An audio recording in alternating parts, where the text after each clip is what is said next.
Bismillahirrahmanirrahim. Segala puji bagi Allah Jalla Jalaluh yang karena nikmatnya kebaikan-kebaikan menjadi sempurna. Semua cita-cita yang tercapai, semua kenyamanan yang dirasakan, semua kesembuhan yang didapatkan adalah murni karunia Allah Azza wa Jalla. Sehingga seorang manusia sepantasnya untuk sering-sering memohon kepada Allah untuk dibantu mensyukuri nikmat yang diberikan. Nabi alaihi salatu wassalam mengajarkan sebuah doa kepada Mu'ad bin Jabal, Allahumma a'inni ala dzikrika wa syukrika wa husni ibadatik. Allahumma salli wa sallim wa zid wa barik wa an'im ala sayyidina wa maulana Muhammadin wa ala alihi wa ashabihi ajma'in. Ya Allah, semoga salawat, salam, berkah dan nikmat senantiasa Engkau curahkan untuk hamba kekasih-Mu, untuk baginda Nabi kita Muhammad alaihi salatu wassalam, untuk keluarga beliau, untuk istri-istri beliau, untuk putra-putri beliau, dan untuk seluruh sahabat Nabi. Semoga Allah meridai kita bersama mereka. Amma ba'd. Apa tema kita yang akan kita bahas, jemaah? Tadi imam salat maghrib membacakan untuk kita suratul qiyamah, surat kiamat. Kalau kita membuka Al-Quranul Karim dan membacanya dengan seksama, maka ternyata kiamat ini memiliki banyak nama. Di antara namanya adalah Al-Qiyamah, kemudian Al-Qari'ah, Al-Waqi'ah, namanya Al-Haqqah, At-Tammatul Kubra, As-Sakhah. Kenapa? Karena beriman dengan hari akhir salah satu rukun iman yang terpenting setelah beriman kepada Allah Azza wa Jalla. Maka seringkali kita melihat Allah mengumpulkan, menggandengkan antara beriman kepada Allah dan beriman kepada hari akhir. Allah mengatakan, in kuntum tu'minuna billahi wal yaumil akhir. Kalau kalian beriman kepada Allah dan hari akhir. Rasulullah sallallahu alaihi wasallam di banyak hadisnya beliau juga mengingatkan tentang beriman kepada Allah dan hari akhir.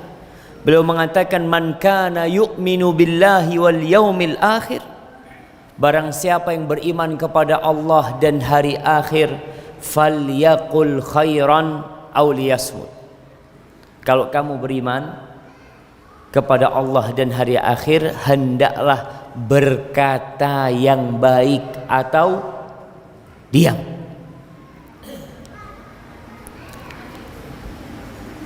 Kenapa, jemaah?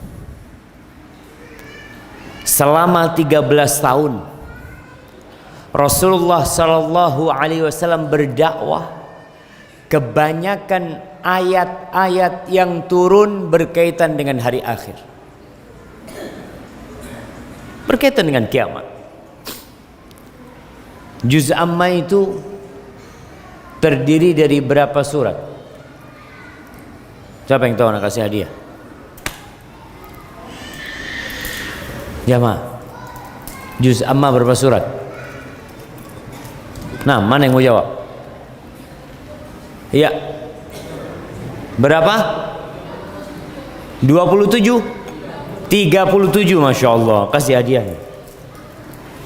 Ada 3 ayat yang turun di kota Madinah, sisanya semua turun di kota Mekkah Al-Mukarram. Apa 3 surat yang turun di kota Madinah? Jamaah, 3 surat yang turun di kota Madinah. Dari 37 surat itu ada 3 surat yang turun di kota Madinah, sisanya di Mekah semua. Apa 3 surat tersebut? Masya Allah.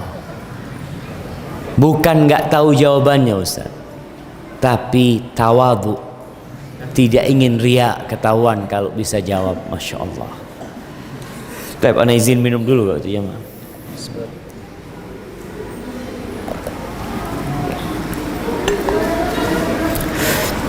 Naam. Fadhalu jamaah. Al-Bayyinah, Az-Zalzalah, An-Nasr. Masya Allah, ibu-ibu yang jawab ternyata. Masya Allah. Kasih hadiahnya buat ibu-ibu. Nggak tahu gimana cara ngasihnya, antum kasih nanti. Setelah 13 tahun berdakwah di kota Mekah, menanamkan tentang beriman kepada Allah dan hari akhir. Coba kita lihat Al-Qari'atu Mal-Qari'ah turun di kota Mekah. Surat At-Takwir, surat Al-Insyiqaq, surat Al-Infitar yang kata Rasulullah sallallahu alaihi wasallam, "Man arada an yanzura ila al-qiyamati ka'annahu ra'yul 'ain." Barang siapa yang ingin melihat kepada hari kiamat seakan-akan melihat dengan kepala atau mata kepalanya sendiri, falyaqra, hendaklah dia membaca atau dia melihat 3 surat ini. Yang pertama surat At-Takwir, Idza syamsu kuwirat. Yang kedua surah Al-Infitar, Idza samaa'un fatarat. Yang ketiga surah Al-Insyiqaq, Idza samaa'un syaqqat. Dan kalau kita lihat nama-nama kiamat ini, kalau diterjemahannya ya cuma terjemahannya kiamat. Al-Waqi'ah terjemahannya apa? Kiamat. Al-Qari'ah kiamat. Ini menandakan memang bahasa selain bahasa Arab itu tidak bisa mewakili semua makna Al-Quran Karim. Kalau antum tahu bahasa Arab, orang Arab kalau dengar fa idza ja'atit tammatul kubra, ada sesuatu yang bergetar di hati. Karena memang bukan kiamat yang disebut di sana, at-tammatul kubra. Tapi memang sayangnya kita umat Islam meninggalkan bahasa Arab. Kita tuh nggak bangga dengan bahasa Arab. Padahal Al-Qur'annya bahasa Arab. Padahal antum sholat bacaannya semua pakai bahasa Arab. Baik, ala kulli hal, ana tidak akan berpanjang lebar. Ana akan mulai membaca surat kiamat yang dibaca oleh imam tadi. Rasulullah sallallahu alaihi wasallam kalau berdakwah itu jamaah ngomongnya sedikit. Beliau lebih sering membacakan ayat-ayat Al-Qur'an Karim. Dan orang-orang kafir yang begitu memusuhi Islam ketika mendengarkan ayat-ayat Quran ini langsung tunduk jamaah. Bagaimana Tufail bin Amr ad-Dawsi yang dia diwanti-wanti oleh orang-orang musyrikin, jangan sampai engkau mendengar ucapan Muhammad alaihi salatu wasallam. Kenapa? Dia itu penyihir. Dia memisahkan antara ayah dengan anaknya, suami dengan istrinya. Dia meresahkan masyarakat Mekah, memecah belah umat. Hati-hati kamu kalau dengar dari dia, kamu nanti tersihir. Akhirnya Tufail bin Amr ad-Dawsi ini sampai pasang kapas ya ma. di kupingnya. Artinya provokasi dan propaganda orang-orang musyrikin sukses. Dia takut dengan apa yang dibacakan oleh Nabi Muhammad SAW. Dia pasang kapas. Sampai suatu saat kata Tufail, aku lagi di depan Ka'bah dan Nabi ada di sebelah sana. Dalam kondisi aku sudah pasang kapas di telingaku, aballah illa ayyusmi'ani ayati. Subhanallah. Allah tetap memperdengarkan kepada dia ayat-ayat Allah. Akhirnya selesai itu dia berangkat jumpai Nabi alaihi salatu wasallam, minta a'rid alayya amrak, coba engkau paparkan apa sih yang engkau dakwahkan ini. Kemudian Rasulullah sallallahu alaihi wasallam membacakan ayat-ayat Allah dan Tufail bin Amr ad-Dawsi beriman. Orang yang beriman, idza tuliyat alaihim ayatuhu zadathum iman. Kalau kepingin tahu kita beriman enggak sih jemaah? Iya beriman lah Ustaz. Tapi level keimanan itu bertingkat-tingkat. Yang disebut ulaika humul mu'minuna haqqan, orang beriman yang sebenarnya itu kalau idza dzukirallah wajilat qulubuhum. Kalau dikatakan ittaqillah, takutlah sama Allah, Allah mengharamkan ini, tinggalkan perbuatan ini, dia takut jemaah. Allah melihatmu, Allah mengawasimu, dia langsung tinggalkan pekerjaan itu. Itu orang yang beriman. Seperti seorang pegawai lah, kalau dikatakan mas, bos lagi ngelihat kamu sekarang, oh siap, langsung dia ngetik. Yang awalnya nonton game ngetik dia karena bosnya ngelihat katanya. Bagaimana dengan Allah yang selalu mengawasin kita? Wa idza tuliyat alaihim ayatuhu zadathum imana. Apabila dibacakan kepada mereka ayat-ayat Allah, iman mereka bertambah. Kita tiap sholat membaca ayat-ayat Allah. Setiap sholat maghrib, isya dan subuh berjamaah dibacakan dan kita mendengarnya. Tapi apakah keimanan kita bertambah jamaah? Atau biasa-biasa saja? Malahan kalau imamnya bacanya panjang, yang ada aduh, siapa imamnya ini? Dia langsung bertanya, karena biasanya imamnya baca qul ya ayyuhal kafirun sama qul huwallahu ahad. Ini kena membaca al-qiyamah, masya Allah ini. A'udzubillahi minasyaitonir rajim. Surat Al-Qiyamah diturunkan di Mekah.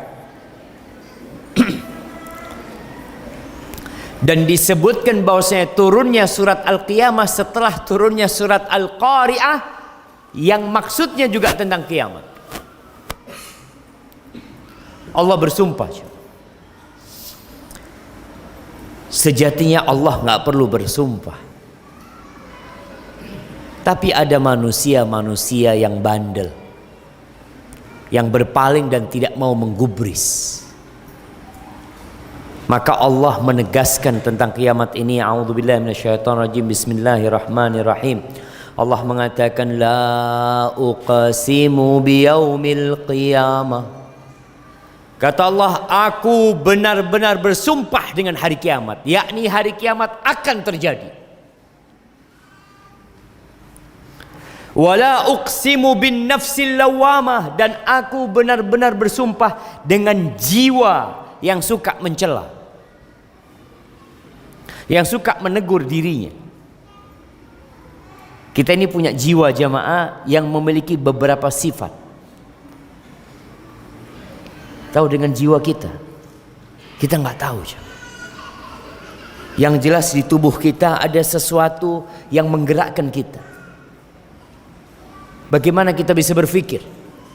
Bagaimana kita bisa berangan-angan? Subhanallah. Bagaimana ada kasih sayang, ada cinta, ada kebencian? Subhanallah. Itu sifat jiwa. Allah Azza wa Jalla mengatakan di surah Yusuf tentang jiwa ini, innan nafsa la ammaratum bisu. Sesungguhnya nafsu, jiwa manusia itu benar-benar memerintahkan kepada keburukan, bukan kepada kebaikan. Orang itu kalau diajak ke masjid berat jemaah. Tapi kalau diajak yang enak-enak, Masya Allah, jiwanya itu tidak berontak. Orang kalau nonton bola, Masya Allah, berjam-jam ngantri untuk masuk stadion. Setelah di stadion nonton bola itu berapa menit? 45 kali 2 plus istirahat 120. Saya 2 jam. Coba pengajian 2 jam. Coba kita sekarang kajian 2 jam. Kira-kira antum berontak enggak jiwa jemaah? Aduh Ustaz, baru pulang kerja Ustaz, ini itu macam-macam. Tapi kalau untuk kesenangannya dia tidak berontak. Bahkan dia mendatangi kesenangannya. Namun di sini surat kiamat Allah mengatakan tentang jiwa yang suka mencela dirinya. Lawwama mengatakan, kenapa kamu melakukan itu? Seharusnya kamu tidak berbuat dosa, seharusnya kamu sholat malam, seharusnya kamu datang ke masjid, seharusnya kamu tidak mencuri. Ada jiwa yang seperti itu. Ini jiwa yang mulai naik levelnya. Mulai ada keimanan di diri dia. Dia tahu yang dikerjakan dosa. Ketika ada seorang sahabat yang bertanya kepada Nabi alaihi salatu wassalam tentang dosa. Apa itu dosa? Kata beliau, al-ithmu ma haka fi nafsika wa karihta an yattali alaihi nas. Dosa itu sesuatu yang mengganjal di jiwamu dan engkau tidak ingin orang lain tahu. Itu dosa. Pakai ini. Tak bunyi. Bismillah.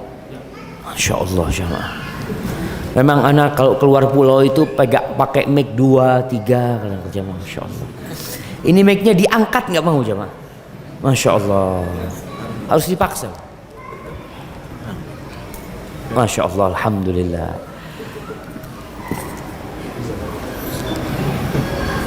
Sampai mana kita jemaah?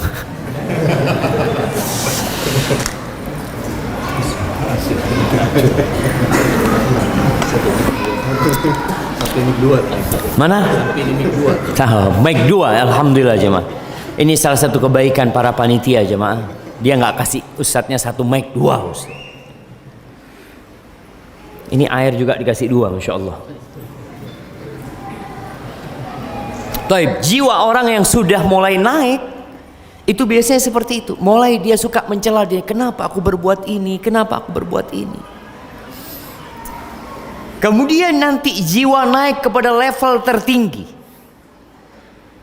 Yang kata Allah di surat Al-Fajr, ya ayyatuhan nafsul mutmainnah irji'i ila rabbiki radiyatan mardiyah. Tuh jiwa yang damai, yang tumakninah, yang kedamaiannya berada dalam ketaatan kepada Allah subhanahu wa ta'ala. Berbuat dosa nggak nyaman buat dia aja. Ini tingkat jiwa yang berhak masuk surga. Tapi kebanyakan kita itu di level yang kedua. Setelah berbuat dosa tobat, berbuat dosa tobat, berbuat dosa tobat lagi terus. Alhamdulillah masih bertaubat. Dan kita harus tahu Allah yaghfirudz dzunuba jami'a. Allah mengampuni semua dosa buat orang yang bertobat. Jangan pernah putus asa, tapi jangan juga meremehkan dosa. Kemudian di sini Allah mengatakan ayahsabul insanu allan najma'a idhamah. Apakah manusia mengira bahwa kami tidak akan mengumpulkan tulang belulang dia? Orang kafir itu nggak percaya dengan kiamat. Buat dia diciptakan manusia kembali itu sesuatu yang mustahil. Mana mungkin tulang belulang yang sudah hancur. Bahkan pernah ada orang yang datang kepada Nabi alaihi salatu wasallam, dia bawa tulang dari kuburan jemaah. Kemudian dia hancurkan, dia lemparkan kepada Nabi alaihi salatu wassalam sambil mengatakan, "Amma yuhyil idhama wa hiya ramim."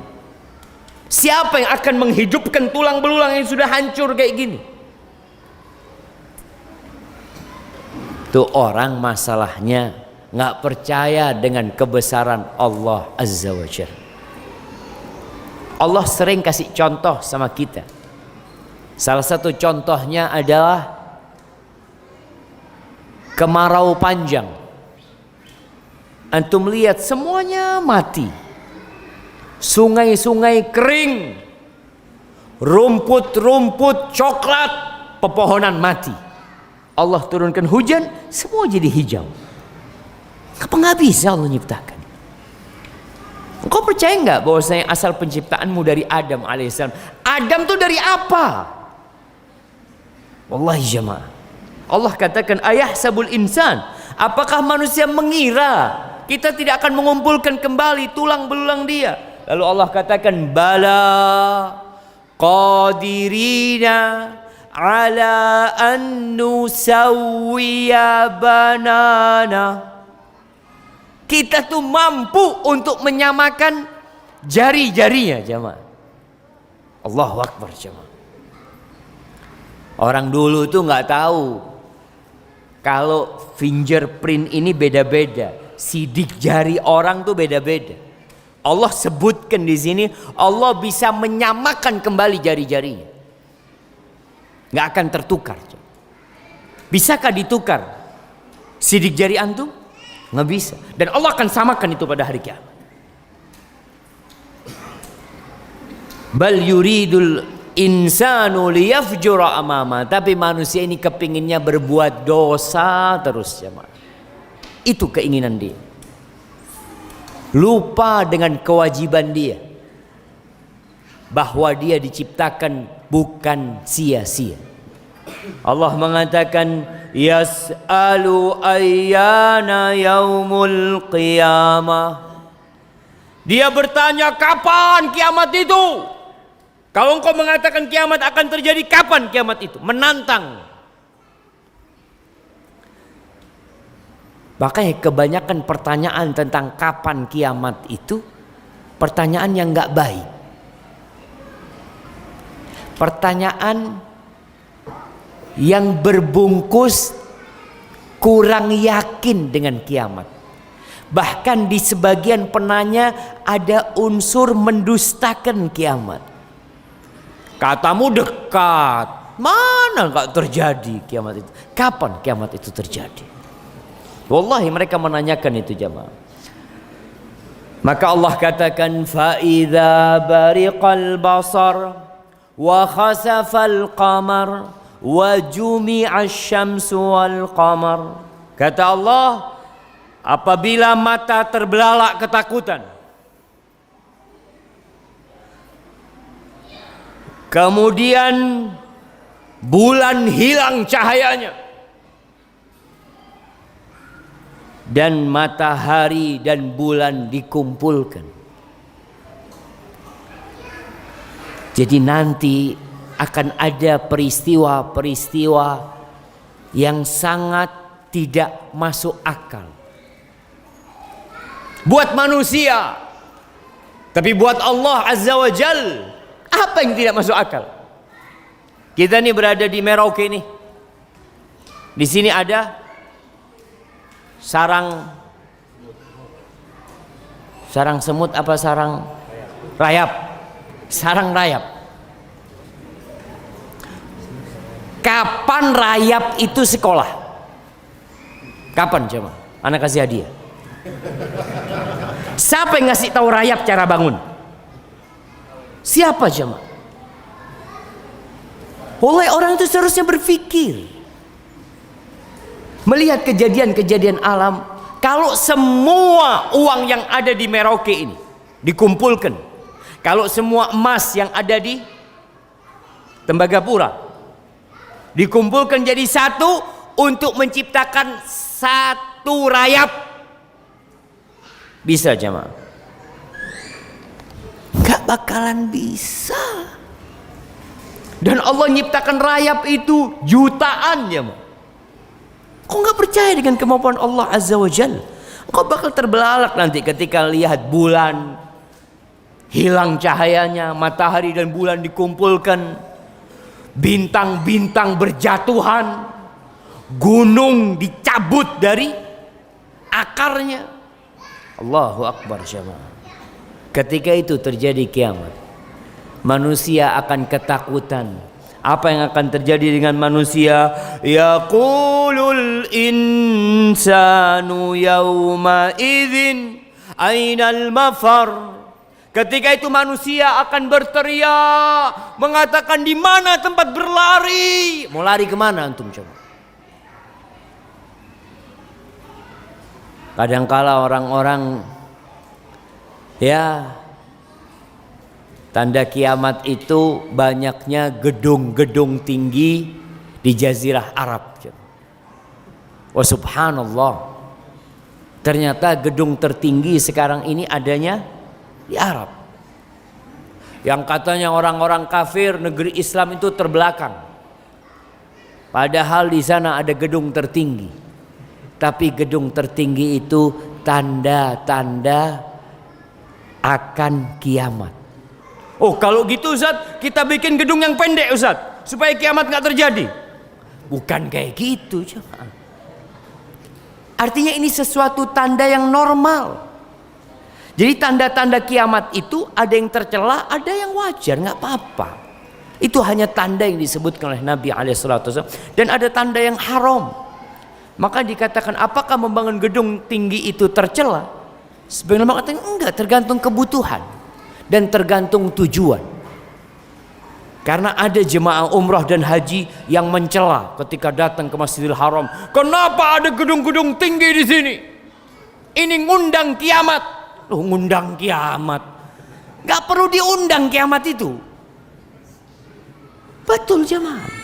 Dan gedung-gedung tinggi dibikin di daerah Masjidil Haram itu untuk memberikan kemudahan kepada jemaah haji. Karena kalau enggak, kalau di Mekah itu semua gedungnya cuma 2 lantai jemaah haji itu mungkin di padang pasir tidurnya. Karena udah full semuanya. 5 juta orang kumpul di sana jemaah. Mau ditaruh di mana aja?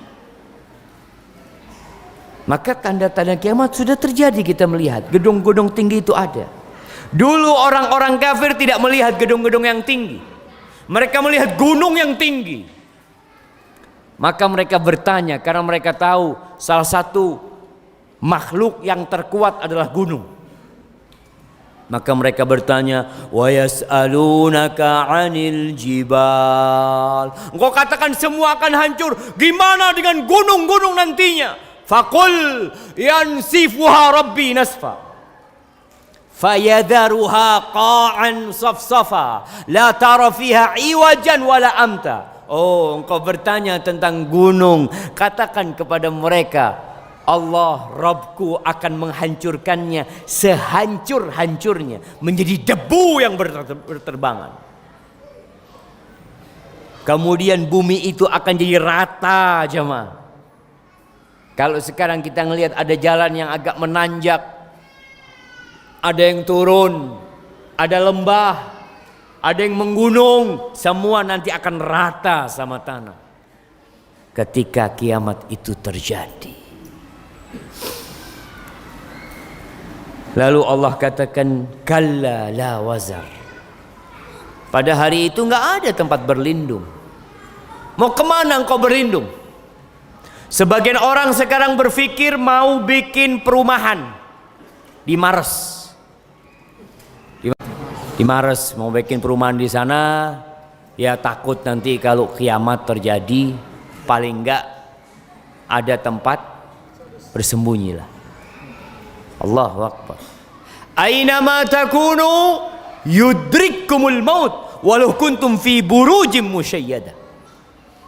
Dimanapun kau berada, kematian akan datang kepadamu. Walau kuntum fi buruj. Buruj ini di antara maknanya adalah bintang-bintang. Allah mengatakan was-sama'i dzatil buruj. Kita lihat bintang-bintang. Walaupun kalian berada di bintang-bintang, malaikat akan datang nyambut nyawamu. Antum lihat orang kaya, orang terkaya di Indonesia nomor 10 mati. Yang nomor di bawahnya mati. Antum juga bakal mati. Nggak lihat kaya, nggak lihat miskin. Nggak ada tempat berlindung. Ila rabbika yauma idzinil mustaqar. Kepada Rabbmu lah pada hari itu tempat kembali. Maka jamaah, kita ini tiap mau tidur, tiap bangun tidur diingatkan dengan hari kiamat. Di antara doa yang dianjurkan sebelum tidur itu apa? Rabbi Allahumma qini adzabak yauma tab'atsu ibadak. Nabi biasa baca doa itu 3 kali. Ya Allah, selamatkan aku dari azab-Mu pada hari Engkau membangkitkan hamba-hamba-Mu. Bangun tidur, alhamdulillah alladzi ahyana ba'dama amatana wa ilaihin nusyur. Kepadanya kita akan kembali. Kalau ada orang mati atau kena musibah, apa yang kita baca? Inna lillah wa inna ilaihi raji'un. Kita bakal kembali kepada Allah Subhanahu wa taala. Allah itu senantiasa mengingatkan jamaah. Pada hari itu ketika manusia dibangkitkan dari kuburnya,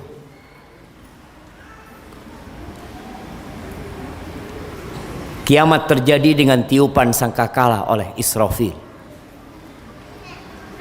Tiupan sangkakala itu 2 kali. Ada yang berpendapat 3 kali di antara para ulama. Yang mengatakan 2 kali, tiupan yang pertama adalah tiupan kehancuran. Tiupan yang kedua adalah tiupan kembalinya ruh kepada jasad manusia. Ada masa vakum antara tiupan pertama yang kedua. Sehingga nanti orang-orang ketika dibangkitkan mereka akan berkata, qalu man ba'atsana mim marqadina. Siapa yang membangkitkan kami dari tidur kami? Karena ada sebagian orang yang tidak percaya dengan azab kubur, karena buat mereka itu disebutkan mereka tidur di kuburan itu, jadi nggak ada azab. Ya, mereka tidur di antara tiupan pertama dan tiupan yang kedua, karena semua malaikat juga mati pada waktu itu. Jadi siksa-siksa yang ada pada waktu itu nggak ada. Ada masa vakum berapa lama? 40.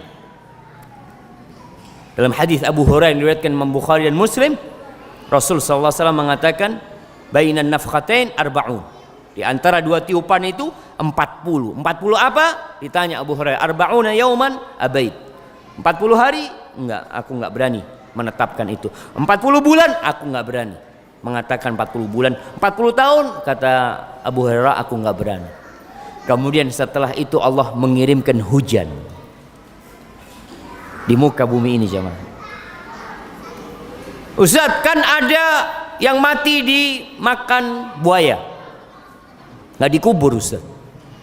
Baik, kalau dimakan buaya, kira-kira tulang belulangnya itu berangkat kemana jemaah?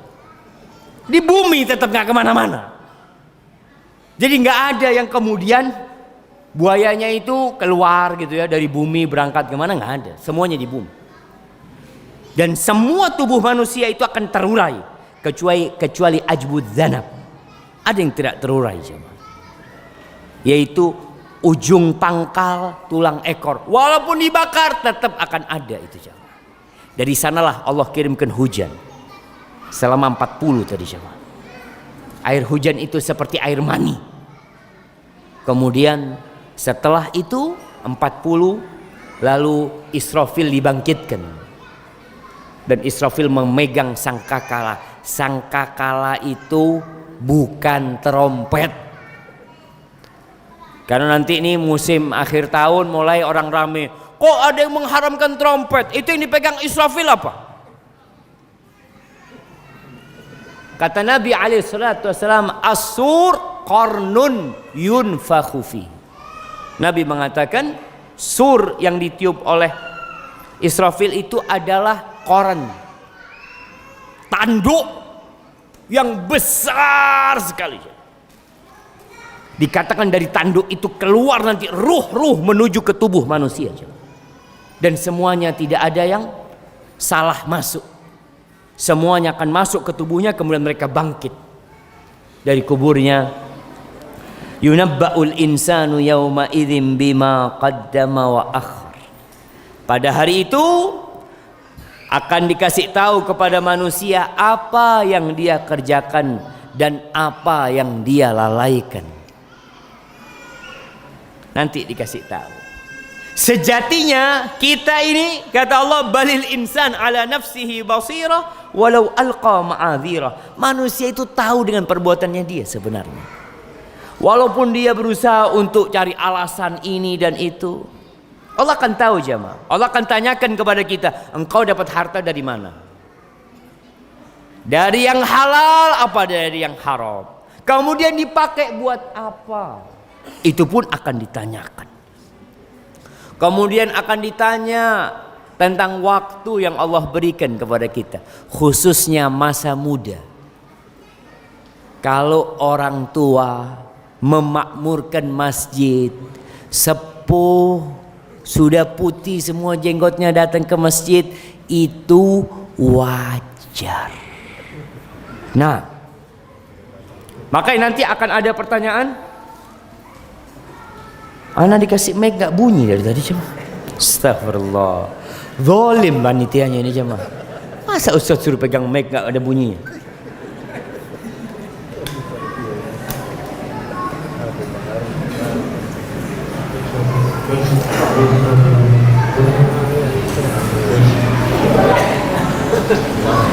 Tes 1, 2. Ada yang dengar? Nggak ada yang dengar jemaah. Di mana? Di belakang. Astagfirullahaladzim. Kita ini zalim sama rumah Allah jemaah. Betul. Maka nasihat anak kepada para pengelola masjid, bukan cuma masjid ini, masjid mana aja, memperhatikan sound system ya. Karena itu yang menjadi bahan utama atau sarana utama untuk menyampaikan firman-firman Allah, nasihat-nasihat seperti itu. Jadi bukan kipas angin jemaah. Kipas angin tidak memberikan nasihat apa-apa, nggak ada. Mic ini yang menyampaikan. Tapi manusia itu sering mencari alasan, oh minta maaf bukan ini, bukan itu. Nanti engkau tahu kalau yang engkau lakukan salah. Dan khususnya yang anak-anak muda. Tadi yang sampaikan, orang tua itu dekat masjid wajar. Tapi anak muda memakmurkan masjid itu istimewa. Sangat istimewa jemaah. Ketika teman-temannya sedang mancing, dia ada di masjid. Ketika teman-temannya sedang main bola, dia ikut kajian. Ketika teman-temannya sedang nobar, dia datang di rumah Allah Subhanahu wa ta'ala. Jadi nanti kita akan ditanya tentang semua yang kita kerjakan. Allah Azza wa Jalla mengatakan di surat Az-Zalzalah, apa kata Allah? Faman ya'mal mithqala dzarratin khairan yarah. Barang siapa yang melakukan amal kebaikan sebesar semut. Darrah itu semut. Untuk melihat kalau ada semut yang lewat, mungkin dia lewat ada di punggungmu, engkau nggak tahu. Berapa sering ada semut di punggung kita, kita nggak tahu. Tapi nanti pada hari kiamat akan datang tuh, kalau engkau melakukan kebaikan. Dan sebaliknya, wa may ya'mal mithqala dzarratin syarran yarah. Yang melakukan dosa sebesar semut pula, engkau akan mendapatkan balasannya. Allah tidak akan mendolimin seorang pun jamaah.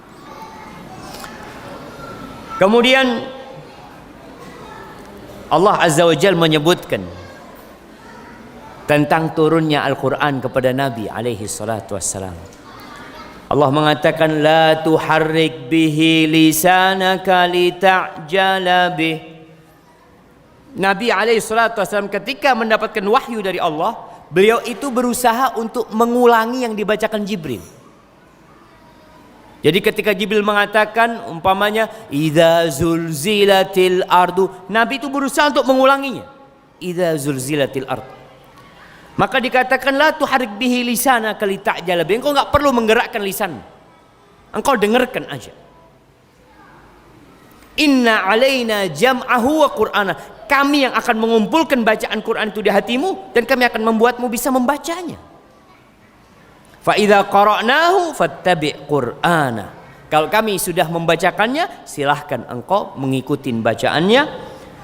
Thumma inna alaina bayanah, dan sesungguhnya atas tanggungan kamilah penjelasan Al-Qur'anul Karim. Artinya kalau ada orang di masa ini yang mengatakan kami hanya akan mengikuti Al-Quran, nggak mau sama sunnah. Kenapa? Hadis itu kan ada yang dhaif Ustaz, ada yang palsu. Gimana nanti kalau ana beramal dengan hadis yang palsu? Lebih baik ana tolak semuanya. Oh, ini aliran sesat semuanya. Kita tidak akan bisa memahami Al-Quranul Karim kecuali dengan sunnah. Dan sunnah pun termasuk wahyu yang Allah berikan. Gimana kita bisa sholat isya 4 rakaat nanti? Ayatnya yang mana jemaah? Coba anak kasih hadiah. Semuanya ini jemaah. Ayatnya yang mana sholat isya 4 rakaat? Kalau ada orang yang mengatakan kita hanya mau pakai Quran saja, kita nggak akan bisa sholat subuh 2 rakaat. Di mana ada duduk di antara 2 sujud? Nggak ada dalam Al-Quranul Karim. Tapi yang ada dalam Al-Quranul Karim, ati Allah wa ati'ur Rasul. Taati Allah dan taat Rasul. Ini ujian jemaah. Iya, Allahumma shayyiban nafi'an. Mudah-mudahan jadi ujian yang manfaat jemaah.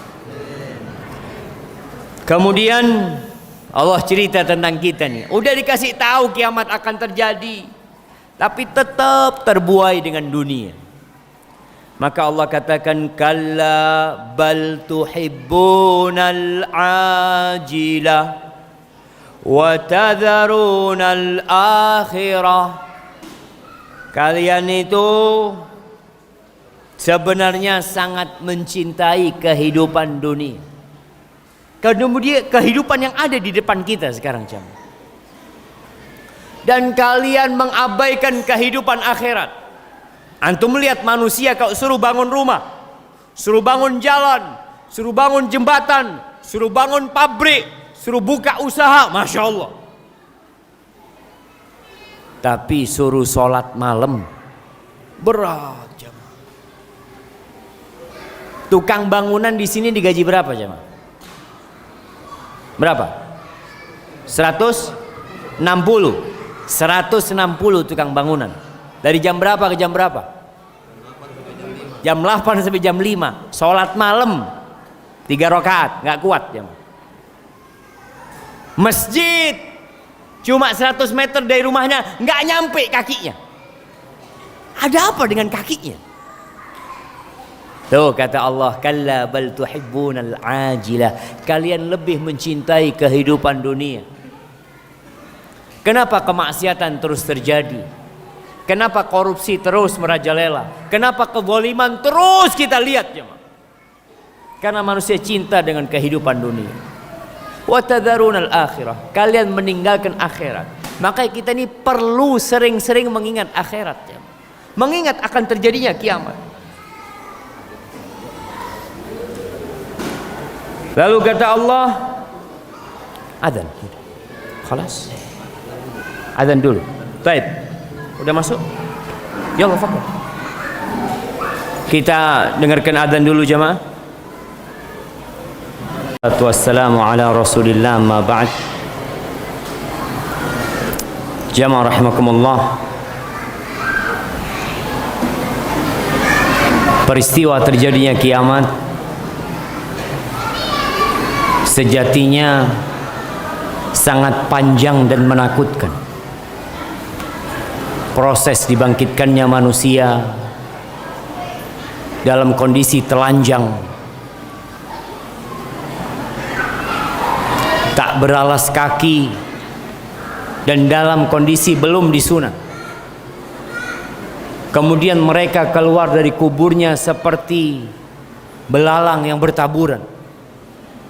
Kemudian nanti mentari akan mendekat kepada mereka sejarak 1 mil. Lalu manusia tenggelam dalam keringat mereka. Kullun biqadri amalih. Kata Nabi SAW, semua bergantung dengan kadar amalnya. Kemudian setelah itu mereka diperbolehkan untuk meminum dari telaga Rasulullah SAW. Dari sana manusia akan dibiarkan dalam kondisi kebingungan. Tidak ada hisab dan tidak ada persidangan buat mereka. Mereka hanya berada dalam tahanan. Maka kemudian datanglah syafaat Rasulullah sallallahu alaihi wasallam. Dimulailah persidangan. Di situ ada penyidikan. Di situ ada pendatangan saksi-saksi atas apa yang dikerjakan manusia. Kemudian di sana ada pembagian kitab, buku, rapot amalan manusia. Setelah itu mereka akan berlanjut kepada penimbangan amalan. Allah mengatakan, fa'amma man thaqulat mawazinuhu fahuwa fi 'ishatir radiyah. Yang disebutkan di surat Al-Qariyah. Kemudian setelah penimbangan amalan selesai, kalau penyidikan dan pembagian kitab itu untuk mengetahui kuantitas amalan, jumlah amalan, maka timbangan untuk mengetahui kualitas amalan. Antum punya sholat dalam catatannya, dalam sehari 100 kali sholat sunnah. Tapi ketika ditambang timbangan, bisa jadi 100 itu nggak ada artinya apa-apa, karena ada riya di sana. Setelah itu manusia digiring menuju ke sirat, lalu mereka melewati sirat menuju ke surga Allah Azza wa Jalla.